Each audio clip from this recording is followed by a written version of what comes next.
चलिए स्टार्ट करते हैं आज के इस क्लास को। तो हमने जो है क्लास दूसरा देख लिया है, ये जो है क्लास तीसरा होने वाला है। चलिए स्टार्ट करते हैं आज के क्लास को, और प्लीज़ इस वीडियो को पूरे लास्ट तक जरूर देखिएगा, तब आपको अच्छे से समझ में आएगा। ठीक है, तो चलिए यहाँ से आज जानेंगे हम लोग अभिक्रिया के प्रकार। ठीक है, तो यहाँ से टाइप्स ऑफ केमिकल रिएक्शन, अभिक्रिया के प्रकार। अभिक्रिया के प्रकार में जो है सबसे पहला नंबर पे आता है कॉम्बिनेशन रिएक्शन, यानी संयोजन अभिक्रिया। ठीक, चलिए हम लोग जान लेते हैं संयोजन अभिक्रिया के बारे में। जब देखिए यहाँ पे संयोजन अभिक्रिया क्या होता है कि उसमें जो है किसी अन्य पदार्थ का संयोग होके और फिर जो है नए पदार्थ का निर्माण होता है। ठीक, तो चलिए यहाँ से जो संयोजन अभिक्रिया जो है उसके बारे में हम लोग जानते हैं। देखिए यहाँ पे क्या है लिखा है, जब दो या दो से अधिक पदार्थ आपस में संयोग करके नए पदार्थ का निर्माण करते हैं उसे हम क्या बोलेंगे, संयोजन अभिक्रिया। ठीक, जैसे कि एक कोई पदार्थ हो गया, ठीक, कार्बन ले लिए, ठीक, उसके बाद O2 ऑक्सीजन, जो यह आपस में संयोग करके जो है नया पदार्थ बनाएगा CO2। तो आगे समझ में, दो पदार्थ आपस में मिलके नए पदार्थ का निर्माण करते हैं। ठीक, एक नए पदार्थ का निर्माण, यानी दो पदार्थ आपस में मिलके एक नए पदार्थ का निर्माण करते हैं, उससे हम क्या बोलेंगे, संयोजन अभिक्रिया। ठीक है, यानी कि हम यहाँ पे क्या लिए, कार्बन को लिए और फिर यहाँ पे ऑक्सीजन लिए। ठीक, जब कार्बन को ऑक्सीजन की उपस्थिति में क्या करिए, हम यहाँ पे जलाएं। ठीक, तो क्या बन गया, यहाँ पे कार्बन डाइऑक्साइड गैस बना। ठीक, यहाँ पे क्या बना, कार्बन डाइऑक्साइड गैस CO2 बना। ठीक उसी तरह और भी है अभिक्रिया। देखिए यहाँ पे जैसे कि 2H2 प्लस O2, जब इसे क्या करेंगे तो यहाँ पे क्या बनेगा, 2H2O, 2H2 प्लस O2 अभिक्रिया करके क्या बनाएगा, 2H2O। यानी कि दो पदार्थ जो है हाइड्रोजन प्लस ऑक्सीजन जो है आपस में सहयोग करके क्या बनाएगा, यहाँ पे जल बनाया। ठीक, यानी कि हाइड्रोजन ऑक्सीजन से अभिक्रिया करके क्या बनाया, जल बनाया। तो हम कह सकते हैं कि जब दो पदार्थ जो है आपस में मिलना मतलब जोड़ मतलब सहयोग करके, आपस में सहयोग करके नए पदार्थ यानी कि जल का निर्माण करता है, उसको हम बोलेंगे संयोजन अभिक्रिया। संयोजन मतलब दो पदार्थ आपस में योग होना, सहयोग होना। ठीक, और फिर एक नए पदार्थ का बनना, उसको हम बोलेंगे संयोजन अभिक्रिया। ठीक है, चलिए यहाँ पे और भी इसी तरह अभिक्रिया को समझने के लिए दूसरा पेज में आ जाते हैं, और फिर यहाँ से एक बीकर लेते हैं। ठीक, ये जो है बीकर है, क्या इसका नाम है, बीकर। ठीक, ये बीकर हो गया। इस पे हम जल ले लेंगे, यानी कि जल मतलब बोला जाए तो पानी। ठीक, जो बीकर में जो है आधा हम क्या डाल देंगे, इसमें पानी डाल देंगे। अब पानी डालने के बाद ठीक थोड़ा सा इसमें कैल्शियम ऑक्साइड को डाल लेंगे। ठीक, कैल्शियम ऑक्साइड के जो है उसको डाल लेंगे, यानी कि हमने क्या पहले डाला यहाँ पे जल, फिर उस बाद में क्या डाला, थोड़ा calcium oxide, calcium calcium calcium oxide.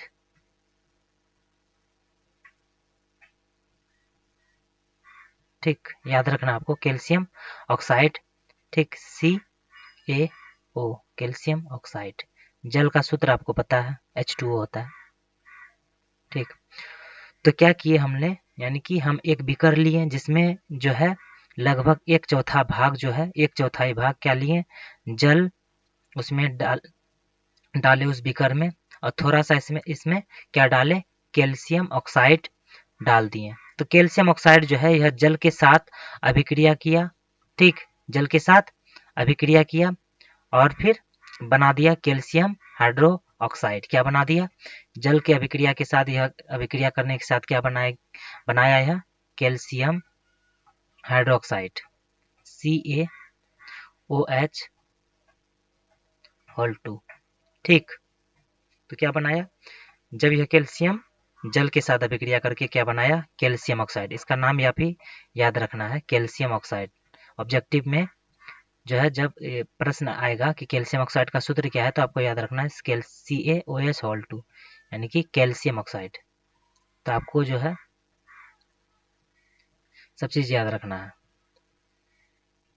Calcium hydroxide,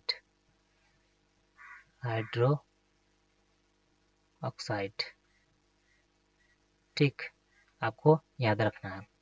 तो जब जल के साथ जो है कैल्शियम ऑक्साइड है, जल के साथ अभिक्रिया करके क्या बना दिया, कैल्शियम हाइड्रोक्साइड बना दिया। जब हम कैल्शियम हाइड्रोक्साइड बन गया, उस टाइम हम क्या किए, बीकर को जब छूने गए तो कुछ जो है गर्म महसूस हुआ। कैसा फील हुआ हमें, गर्म, यानी कि जो है बीकर जो क्या हो चुका था, गर्म हो चुका था, यानी कि ऊर्जा उसमें, गर्म मतलब उष्मा, क्या निकल रहा था वहां से, उष्मा निकल रहा था, और उष्मा के रूप में क्या निकलता है, ऊर्जा। ठीक, तो इसमें क्या निकल रहा था, उष्मा के रूप में ऊर्जा निकल रहा था। ठीक, यानी गर्म हो चुका था। तो हम कह सकते हैं कि अभिक्रिया के साथ क्या उत्पन्न होता है, उष्मा उत्पन्न होता है ना। जब हमें गर्म महसूस हुआ, जब बीकर को हम यहाँ पे टच किए, ठीक, तो हमें क्या महसूस हुआ, गर्म महसूस हुआ। तो अर्थात जो है अधिक अभिक्रिया में जो है उष्मा उत्पन्न होती है। ठीक, इससे जो है अभिक्रिया क्या होता है, अभिक्रिया का जो मिश्रण होता है वह गर्म हो जाता है। ठीक, तो यहीं से जो है क्या हुआ, यहाँ पे उष्मा मिला। तो हमने क्या क्या यहाँ पे देख लिए, देखिए यहाँ पे जैसे कि हम कैल्शियम ऑक्साइड, यहाँ अभिक्रिया को हम यहाँ पे लिख लेते हैं, CaO को किसके साथ, जल के साथ, H2O के साथ क्या किए, अभिक्रिया करवाएं, तो क्या मिला हमको, CaOH2 प्लस क्या मिला, प्लस उष्मा मिला, प्लस क्या मिला, उष्मा, प्लस उष्मा। और उष्मा जो मिला वह किस रूप में मिला, ऊर्जा के रूप में। बस आपको यही चीज याद रखना है। कैल्शियम ऑक्साइड को क्या, कैल्शियम ऑक्साइड को जल के साथ अभिक्रिया कराने पर हमें क्या मिला, कैल्शियम हाइड्रोक्साइड प्लस प्लस क्या मिला, उष्मा, प्लस उष्मा। तो इसमें अभिक्रिया के साथ साथ क्या उत्पन्न हुआ, उष्मा उत्पन्न हुआ। ठीक, तो जब अभिक्रिया के साथ साथ उष्मा उत्पन्न होता है तो उस अभिक्रिया को हम क्या बोलेंगे, चलिए आइए।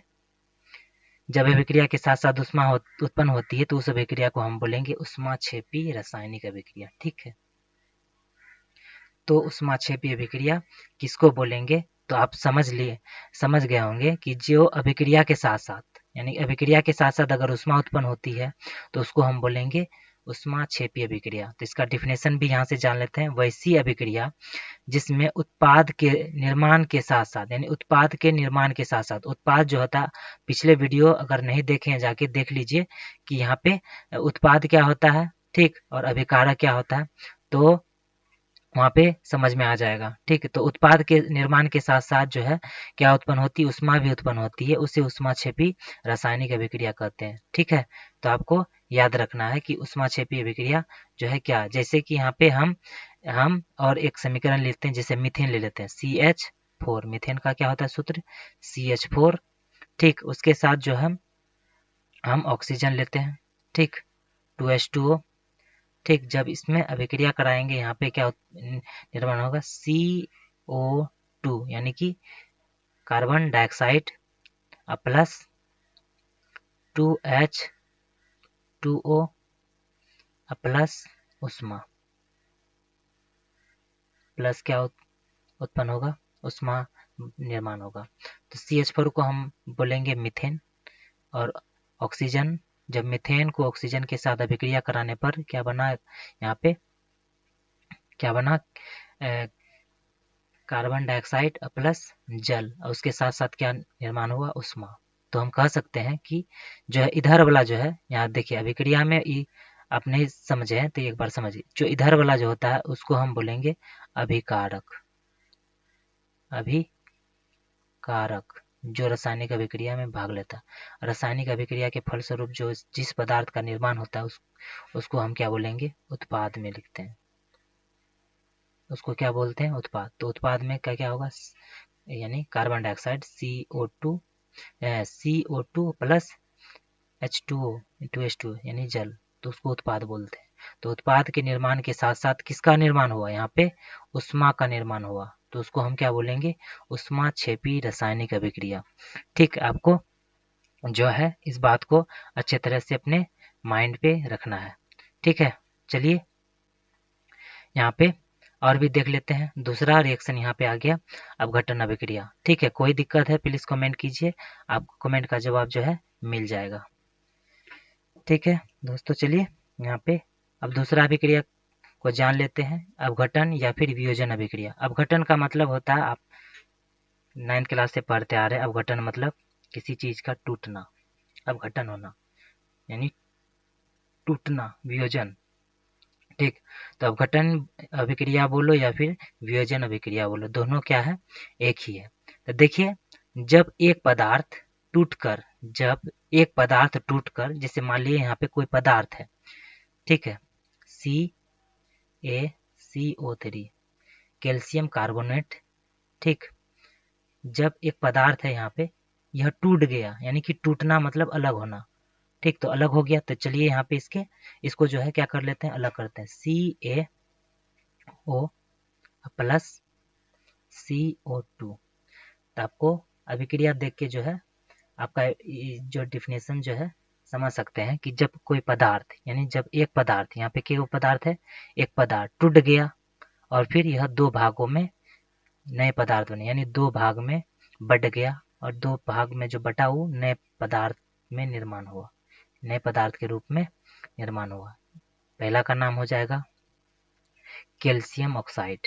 क्या बोलेंगे, कैल्शियम ऑक्साइड। कैल्शियम ऑक्साइड याद रखना है।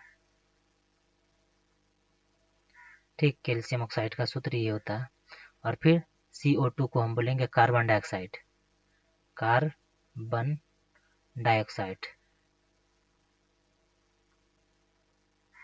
डाइऑक्साइड। ठीक है, यहाँ पे क्या बोलेंगे, कार्बन डाइऑक्साइड। ठीक, कार्बन डाइऑक्साइड। तो यहाँ पे आप जो है इसका सूत्र भी याद रखना है और इसको बोलेंगे कैल्शियम कार्बोनेट, कैल्शियम कार्बोनेट। ठीक, तो यहाँ पे जो है कैल्शियम कार्बोनेट जो है यह दो भागों में टूटा, जो दो भाग का नाम है कैल्शियम ऑक्साइड और फिर कार्बन डाइऑक्साइड। तो यहाँ से जो है टूटना, यानी कि किसी पदार्थ का टूटना, उसको हम बोलेंगे अपघटन या फिर वियोजन अभिक्रिया के रूप में जानते हैं। आपको अच्छी से समझ में आना चाहिए। ठीक है, बस आपको याद रखना है कि जब कोई पदार्थ ठीक दो या दो से अधिक भागों में टूट के नए पदार्थ का निर्माण करता है, उसको हम बोलेंगे अपघटन अभिक्रिया या वियोजन अभिक्रिया। ठीक, कोई दिक्कत होगा तो कमेंट पे पूछ सकते हैं। यहाँ पे अगर कोई परेशानी है तो कमेंट कीजिए, कमेंट में जवाब मिल जाएगा। और जो इस चैनल पे नए हैं प्लीज़ इस चैनल को क्या करेंगे, सब्सक्राइब कर देंगे। मेरा जो है channel AEC Amit education classes के नाम से है। ठीक है, आपको इसको सब्सक्राइब कर लेना है। इसी तरह और भी वीडियो जो है इस चैनल पे मिलता रहेगा। चलिए यहाँ पे अब जो है यहाँ पे अगला आ जाते हैं वियोजन अभिक्रिया के बारे में। जो स्टार पॉइंट है उस स्टार पॉइंट को देख लेते हैं। यहाँ पे देखिए, जब वियोजन अभिक्रिया वैद्युत धारा के द्वारा कराई जाती है तो उससे हम क्या बोलेंगे, वैद्युत वियोजन। तो वियोजन अभिक्रिया जो है वो किससे कराएंगे, अगर वैद्युत धारा के साथ कराएंगे, ठीक, या विद्युत धारा के द्वारा हम कराएंगे वियोजन अभिक्रिया को, तो हम क्या बोलेंगे, उससे वैद्युत वियोजन बोलते हैं। उसको हम क्या बोलते हैं, वैद्युत वियोजन बोलते हैं। ठीक है, तो आपको इस बात समझ में आना चाहिए, जो स्टार पॉइंट है वो भी महत्वपूर्ण उपयोगी होता है कि जब वियोजन अभिक्रिया विद्युत धारा के द्वारा कराई जाती है तो उसे वैद्युत वियोजन कहते हैं। ठीक, और उसी तरह जो है अगला पॉइंट है यहाँ पे, अगला पॉइंट यहाँ पे है, जब वियोजन अभिक्रिया जो है प्रकाश के द्वारा कराई जाती है। जब वियोजन अभिक्रिया यहाँ पे क्या था, विद्युत की उपस्थिति में, जब वियोजन अभिक्रिया विद्युत धारा के द्वारा कराई जाती है तो उसे क्या बोलेंगे, विद्युत वियोजन बोलेंगे। अब वही अभिक्रिया जो है जब हम उसे प्रकाश ऊर्जा के द्वारा कराएंगे तो उसको हम क्या बोलेंगे, प्रकाश वियोजन अभिक्रिया बोलेंगे। ठीक, आपको जो है याद रखना है, किसके द्वारा बोलेंगे, प्रकाश वियोजन अभिक्रिया। ठीक, यानी कि सूर्य के प्रकाश की उपस्थिति में कराएंगे तो उसे हम बोलेंगे प्रकाश वियोजन अभिक्रिया। ठीक, जैसे कि हम यहाँ पे ले लेते हैं AgCl। ठीक, और ये अभिक्रिया जो करा रहे हैं किसकी उपस्थिति में, सूर्य के प्रकाश की, सूर्य का प्रकाश, सूर्य का प्रकाश के साथ ये अभिक्रिया कराएंगे तो क्या बनेगा, Ag+Cl2। ठीक, तो यहाँ पे हम अभिक्रिया को क्या करना है, बैलेंस करना है। यहाँ पे 2 लगा देंगे तो यहाँ पे क्या होगा, 2। ठीक है, तो कोई दिक्कत यहाँ पे नहीं होना चाहिए। तो इस अभिक्रिया को हम क्या बोलेंगे, प्रकाश वियोजन। जब वियोजन अभिक्रिया किसकी उपस्थिति में होगी, प्रकाश की उपस्थिति में, तो इस टोटल अभिक्रिया जो है ये क्या नाम से जाना जाएगा, यह प्रकाश वियोजन, प्रकाश वियोजन। ठीक, आपको क्या करना है, याद रखना, जब अभिक्रिया वियोजन अभिक्रिया प्रकाश की उपस्थिति में होती है तो उस अभिक्रिया को हम बोलेंगे प्रकाश वियोजन। ठीक, चलिए और भी इस पॉइंट को अच्छी तरह से जान लेते हैं कि हमारे शरीर में भोजन का पाचन भी वियोजन अभिक्रिया का एक उदाहरण है। जो हमारे शरीर में भोजन का पाचन होता है तो वियोजन अभिक्रिया का एक उदाहरण है। ठीक, जो हम खाते हैं पीते हैं तो एक वियोजन अभिक्रिया का ही उदाहरण है। उपयुक्त उदाहरण में हमने देखा है कि वियोजन अभिक्रिया में अभिकारक को तोड़ने के लिए ऊष्मा और विद्युत ऊर्जा या प्रकाश ऊर्जा की आवश्यकता होती है। तो अभिकारक को तोड़ने, तो अभिकारक इसमें क्या था, देखिए यहाँ पे हमने जो तोड़ा अभिकारक जो है A2AgCl, ये अभिकारक बोलेंगे और जो नया पदार्थ बनेगा उसको हम बोलेंगे उत्पाद। तो इसी अभिकारक को हमने क्या किया, 2 भागों में तोड़ा और किसकी उपस्थिति में, प्रकाश द्वारा, सूर्य की प्रकाश की उपस्थिति में तोड़ा। अगर सूर्य का प्रकाश नहीं उपस्थित रहता तो जो है इस 2 भाग में नहीं टूटता, Ag और Cl 2 भाग नहीं टूटता। बात जो है यहाँ पे कही गई है कि जो अभिकारक को तोड़ने के लिए किसकी आवश्यकता होती है, ऊष्मा और विद्युत ऊर्जा या फिर प्रकाश ऊर्जा की आवश्यकता होती है। ठीक है, तो जिस अभिक्रिया में ऊष्मा की जरूरत होती है उसको हम बोलेंगे ऊष्मा शोषी अभिक्रिया। ठीक, आपको याद रखना है, पूछता है यहाँ पे 2 क्वेश्चन आएगा, एक बोलेगा ऊष्मा शोषी क्या है, ऊष्मा शोषी, ठीक, अभिक्रिया, और एक बोलेगा आपको ऊष्माक्षेपी, ऊष्माक्षेपी। तो दोनों का जो है डिफिनेशन इस वीडियो में मिल गया है। देखिए यहाँ पे पहले जो बताया है ऊष्माक्षेपी के बारे में बताया है, यानी कि जिसमें ऊर्जा यानी कि जिस अभिक्रिया में ऊष्मा का निर्माण होता है, यानी अभिक्रिया के साथ साथ किसका निर्माण होता है, अभिक्रिया के साथ साथ ऊष्मा का निर्माण होता है। ठीक, तो उसको हम बोलेंगे ऊष्माक्षेपी। और ऊष्मा शोषी यानी अभिक्रिया, यानी कि अभिक्रिया के लिए प्रकाश का जरूरत यानी ऊष्मा का जरूरत होता है। तो ऊष्मा का जरूरत होता है ऊष्मा शोषी में, यानी कि अभिक्रिया कराने के लिए ऊष्मा का जरूरत होता है, उसको हम बोलेंगे ऊष्मा शोषी।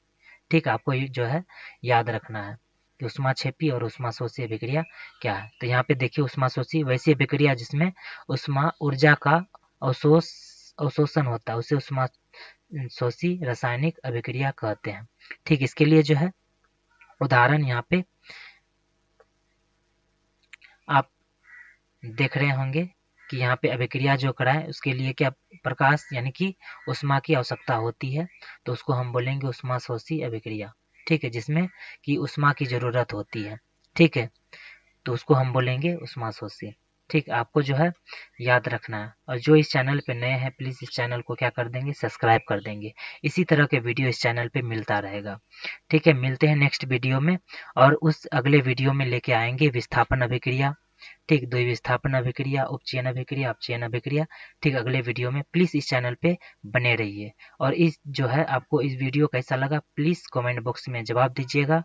अगर आपको अच्छा लगे तो इस वीडियो को लाइक कीजिएगा और फिर अपने दोस्तों के साथ ज़रूर शेयर कीजिएगा। चलिए मिलते हैं नेक्स्ट वीडियो में।